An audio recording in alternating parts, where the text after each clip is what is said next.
The full story of Bo Rai Cho. The recent reveals of Cetrion and The Kollector for Mortal Kombat 11 introduce characters with fearsome designs, much as you might expect from the Mortal Kombat franchise. New characters in fighting games are always interesting to see, especially when evaluating how they will be received by the gaming mainstream and by franchise fans, compared to how well legacy characters are remembered. Once in a while, a new character can really break away from the rest of an established roster, and other times there are characters who don't quite get their due, and this is arguably applying to Bo Rai Cho, introduced in Mortal Kombat Deadly Alliance. We'll show you what this character is about in our video on the full story of Bo Rai Cho. Bo Rai Cho is a martial arts teacher who is native to Outworld, a world separate from Earthrealm, the latter of which is the place of origin for many Mortal Kombat heroes. An essential part of Bo Rai Cho's character is that he served and continues to serve as a teacher for many warriors, and has trained Liu Kang and Kung Lao, names that you may be familiar with.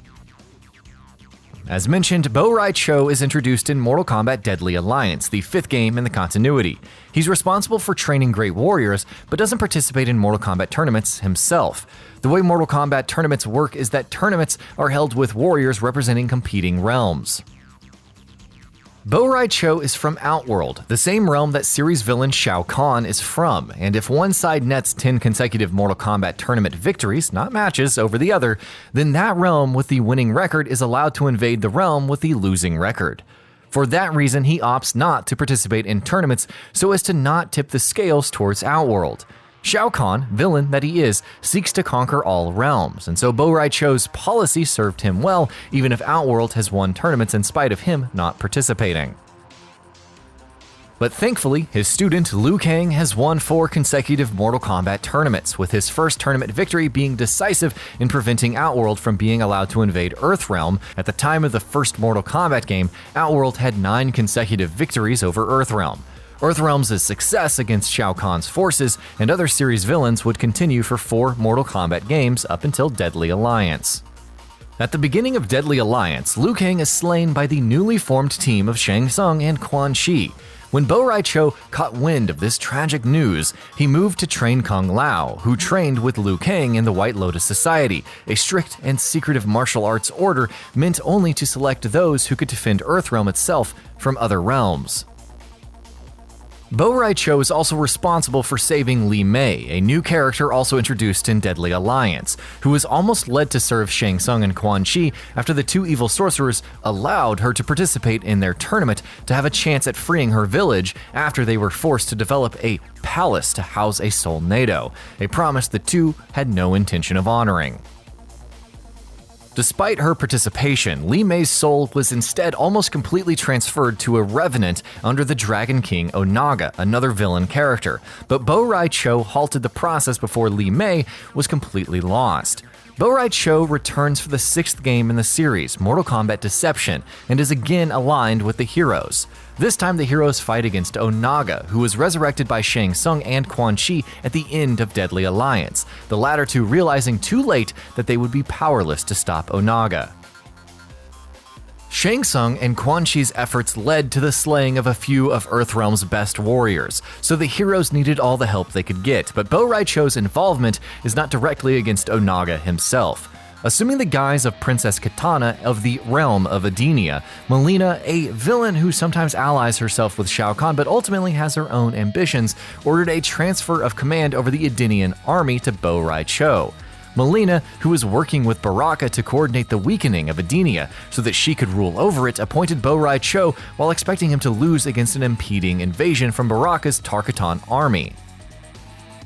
Instead, under Bo Rai Cho's leadership, the Edenian army were able to defend against the invasion from Baraka and the Tarkatans. Bo Rai Cho is also present for the final game in the Midway continuity, Mortal Kombat Armageddon. Armageddon is notably defined by the great clash between villains and heroes that closes the story of the game, called the Battle of Armageddon. As you would expect, Bo Rai Cho sides with the heroes, collectively referred to as the Forces of Light. The Battle of Armageddon sadly ends in defeat for the Forces of Light. Bo Rai Cho in that fight took on more than one opponent and survived for quite some time into the battle, though he was eventually slain. The battle ends with Shao Kahn claiming victory over Raiden, but before Shao Kahn can strike the killing blow, Raiden sends his memories and information gleaned from this continuity to a past self, at the moment right before the events of the first Mortal Kombat game began. This action serves as the foundation for the NetherRealm continuity, which began with Mortal Kombat 2011.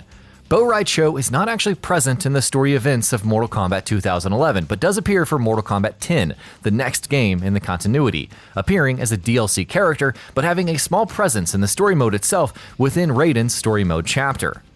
During the story of Mortal Kombat 10, Raiden is expending much effort to protect Earthrealm and the Jinsei Chamber, which houses Earthrealm's life force. When Raiden's chapter begins, Bo Rai Cho is awaiting Raiden's arrival at the chamber, and the two converse about many things. Bo Rai Cho had been worried about the return of Shinnok, who at this point had been reawakened, and a weary Raiden makes his way to the chamber to recharge.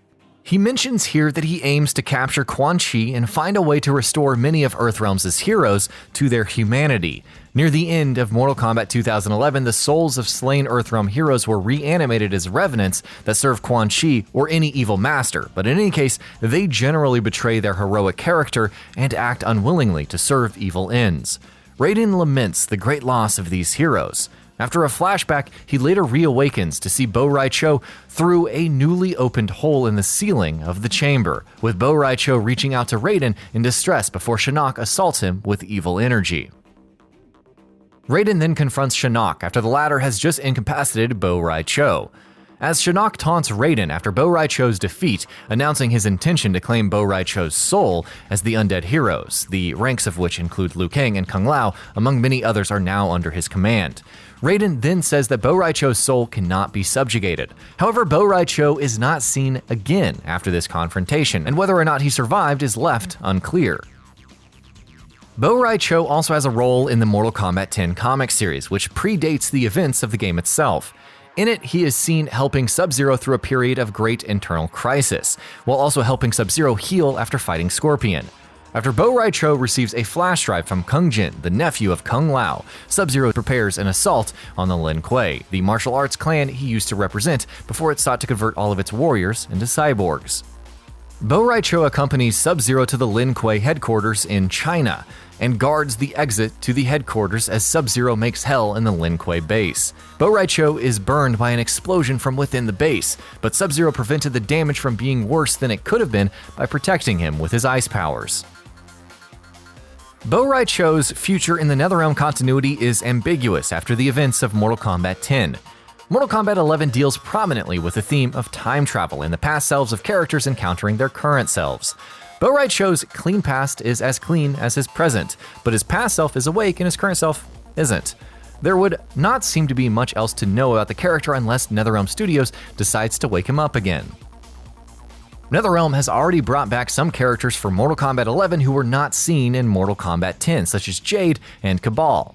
It's hard to see what story role Bo Rai Cho would serve if he were to be reawakened, but so far as we know, he is at least not a revenant, unlike many of the other heroes.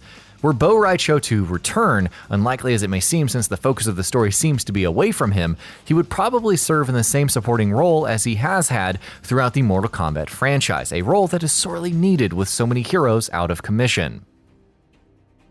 And that concludes our video on Bo Rai Cho. Bo Rai Cho isn't the most proper of heroes, but is a hero among heroes. He serves the role of a mentor, less directly involved in fights to save Earthrealm than other powerful fighters such as Raiden or Nightwolf.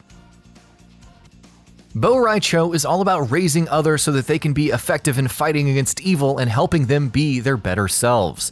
This is while having a relatable and grounded charm, devoid of pretense, never making things unbearably serious for others.